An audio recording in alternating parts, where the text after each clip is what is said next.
मत कर अपनी जीत पर इतना गुरूर है बेखबर।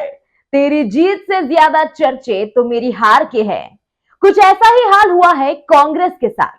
बीते दिन घोषित हुए 4 राज्यों के विधानसभा चुनाव के परिणामों में राजस्थान, मध्य प्रदेश और छत्तीसगढ़ में जहां बीजेपी प्रचंड बहुमत पाकर जीत का परचम लहरा रही है, तो वहीं बीजेपी की जीत से ज्यादा चर्चे इस वक्त कांग्रेस की हार के हैं। लेकिन इन सब में भी सबसे ज्यादा हाईलाइटेड है मध्य प्रदेश में कांग्रेस को मिली शिकस्त। क्या एमपी में कांग्रेस की हार जनता के बीजेपी को जिताने के लिए हुए फैसले का परिणाम भर है, या फिर अहंकार में चूर कांग्रेस को लगा सपा मुखिया अखिलेश यादव का श्राप? बात करेंगे इस मुद्दे पर तफसील से इस स्पेशल रिपोर्ट में। नमस्कार, मैं हूं अर्जिता और आप देख रहे हैं जनादर्श भारत। एमपी में कांग्रेस की बेहद शर्मनाक हार हुई है। भारतीय जनता पार्टी को प्रचंड बहुमत मिला है। बीजेपी की इस जीत के कई कारण हैं, लेकिन सबसे ज्यादा चर्चा कांग्रेस की हार की हो रही है। कांग्रेस की हार के पीछे कमलनाथ के ओवर कॉन्फिडेंस को वजह बताया जा रहा है। यही ओवर कॉन्फिडेंस जिसने किसी भी पार्टी के साथ गठबंधन नहीं करने का फैसला किया और यहां तक कि अखिलेश यादव को सिरे से खारिज कर दिया था। दरअसल मध्य प्रदेश में समाजवादी पार्टी कांग्रेस के साथ मिलकर विधानसभा चुनाव लड़ना चाह रही थी। इसको लेकर दोनों पार्टियों के बीच बातचीत भी चल रही थी, लेकिन ऐन मौके पर कमलनाथ ने गठबंधन करने से इनकार कर दिया था। कमलनाथ के इस फैसले पर अखिलेश यादव भड़क गए थे और कांग्रेस पर धोखा देने तक का आरोप लगाया था। अखिलेश यादव ने कहा था कि हमने मध्य प्रदेश में 6 सीटों की अपेक्षा की थी।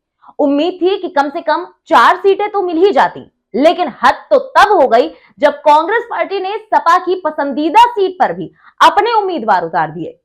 विवाद के बाद कमलनाथ ने कहा था कि हमने इस बारे में बातचीत करने की पूरी कोशिश की, लेकिन हमारे लोग तैयार नहीं थे। वहीं इस मामले में जब पत्रकारों ने कमलनाथ से सवाल पूछा तो उन्होंने कहा था कि छोड़ो अखिलेश वखिलेश।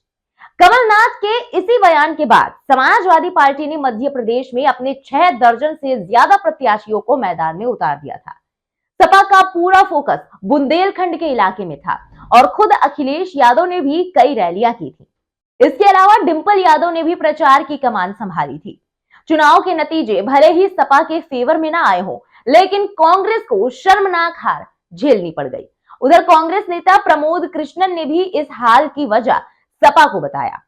कांग्रेस से गठबंधन न होने पर समाजवादी पार्टी ने एमपी में 74 प्रत्याशी मैदान में उतारे थे। बुधनी विधानसभा सीट से समाजवादी पार्टी ने वैराग्यानंद जी महाराज उर्फ मिर्ची बाबा को टिकट दिया था। दिमनी से सपा ने महेश अग्रवाल मामा को मैदान में उतारा था। सपा के सारे प्रत्याशी चुनाव तो हार गए, लेकिन उन्होंने कांग्रेस को भी नुकसान पहुंचाया। कांग्रेस को सपा के साथ ही बसपा ने डैमेज किया है। बुंदेलखंड इलाके में कांग्रेस के कई प्रत्याशी बसपा की वजह से ही हारे हैं। इन्हीं सब के बीच मध्य प्रदेश में कांग्रेस की हार पर सपा के प्रवक्ता मनोज काका ने कहा कि कमलनाथ का अहंकार सिर चढ़कर बोल रहा था। कमलनाथ ने अखिलेश यादव का अपमान किया था।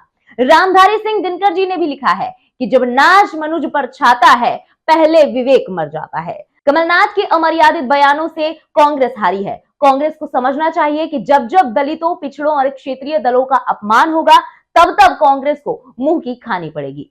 वहीं इससे पहले 2018 के चुनाव में सपा भले ही एक सीट पर जीती थी, लेकिन 5 पर रनर अप की पोजीशन में भी थी। इसीलिए पिछले विधानसभा में सपा ने छतरपुर की बिजावर सीट पर जीत दर्ज की। उसके प्रत्याशी राजेश शुक्ला ने बीजेपी के पुष्पेंद्र नाथ पाठक को हराया था। वहीं निवाड़ी की 2 सीटों, पृथ्वीपुर और निवाड़ी बालाघाट की 2 सीटों, परसवाड़ा और बालाघाट और रीवा की गुड़ सीट पर सपा के प्रत्याशी दूसरे नंबर पर थे और 2018 के अपने इसी प्रदर्शन के लिहाज से सपा की ओर से 6 सीटें मांगी जा रही थी, जिसे भी कमलनाथ ने देने से इनकार कर दिया था। बहरहाल एमपी में वोट शेयर के लिहाज से देखें तो सपा करीब 1% वोट के आसपास ही वोट पा सकी, लेकिन करीबी लड़ाई वाली कई सीटों पर सपा ने हार जीत के अंतर से अधिक वोट पाए।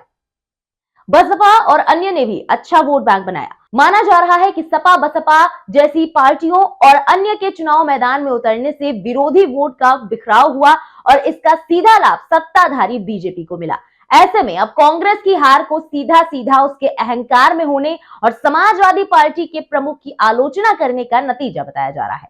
फिलहाल इसके बारे में आपका क्या कहना है, कमेंट में अपनी राय जरूर बताएं। बने रहे जन आदर्श भारत के साथ। हमारा वीडियो पहली बार यूट्यूब पर देख रहे हैं तो चैनल को सब्सक्राइब करिए, फेसबुक पर देख रहे हैं तो पेज को लाइक करना बिल्कुल ना भूले। जय हिंद, जय भारत।